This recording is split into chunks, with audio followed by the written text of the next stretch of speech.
China's state broadcaster, China Central Television, CCTV, announced on September 23, ahead of the 10th anniversary of the commissioning of the country's first aircraft carrier, the Liaoning, that the country's third aircraft carrier, the Fujian, is conducting mooring trials as planned. Mooring trials involve testing all the systems on a vessel, ranging from power propulsion to mechanical equipment, to check how they work individually and together. Benefits of mooring trials. According to Chinese military experts, the latest development suggests the Fujian's construction and tests are going smoothly. As a general pattern in shipbuilding, mooring trials are conducted when a vessel is moored at port and include the testing of onboard equipment and machinery and their compatibility with each other, a Beijing-based military expert told the state-owned Global Times. The expert clarified that carrying out installation and calibration work, also called outfitting, at the same time as mooring trials could reduce the time until delivery. In a previous interview with Global Times, a Chinese military expert Song Zhongping said that outfitting work involves installing equipment such as fuel pipes, gas pipes, electric devices, and weapons systems. Zhongping noted that since Fujian is China's first aircraft carrier equipped with electromagnetic catapults, technology only the US has so far on its USS Gerald R. Ford, the outfitting work may take longer than usual to ensure everything is done correctly. Eurasian Times reached out to the former Vice Admiral of the Indian Navy, Shekhar Sinha, to learn more about mooring trials and their advantages during equipment installation. He said, mooring a ship offers two advantages. 1. It permits installation and trials of equipment while not sailing at sea, yet the ship is static in seawater. Since moorings are close to the coast and harbor, it is much easier to obtain logistics shore support necessary during installation trials. The harbors and moorings are well protected in peacetime due to shore support. However, during wartime, it requires assets to protect docks and moorings, or they become a static target themselves. In a non-war situation, it is a good idea to carry out installation calibration trials at moorings. The trials occurred just 3 months after the aircraft carrier was launched in June at Shanghai's Jiangnan shipyard. Once complete, Fujian will embark on sea trials and tests such as ship-borne aircraft operation before entering service. The sea trials are expected to begin next year. The Fujian Aircraft Carrier. So far, China is not known to have released the detailed specifications of the Fujian, except that it has a displacement of more than 80,000 tons.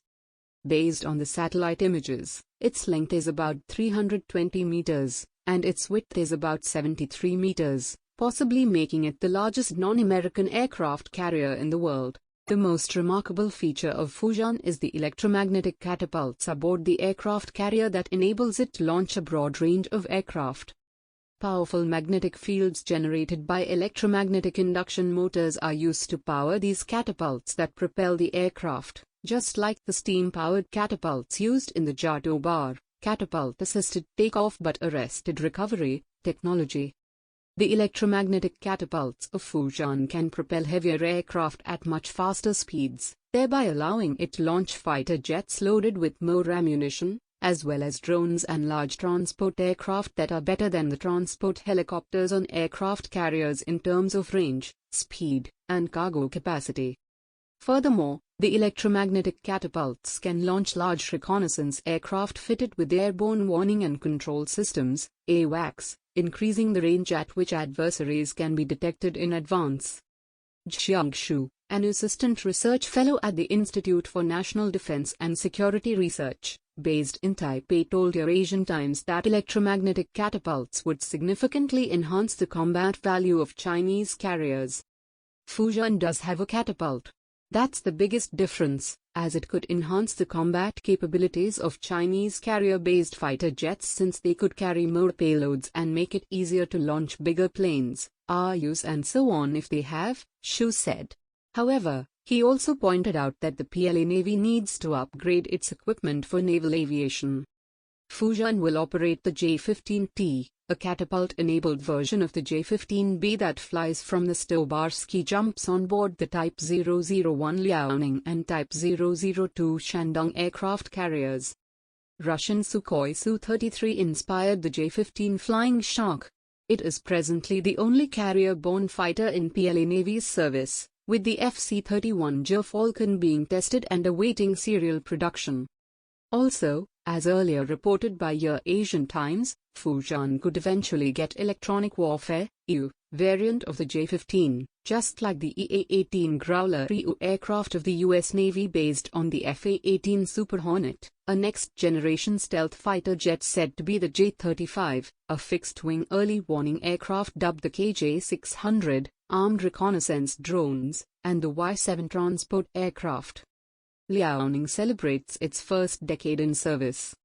Meanwhile, the Liaoning, China's first aircraft, celebrated its first decade in service with a full-load exercise in the Bohai Sea by carrying a full load of 24 J-15 carrier-borne fighters for the first time, in addition to 2 Z-8 helicopters and a Z-9 helicopter on its flight deck. The Liaoning was an incomplete Soviet Kuznetsov-class carrier purchased from Ukraine in 1998 and towed to China in 2002. It was retrofitted and delivered to the People's Liberation Army (PLA) Navy in 2012.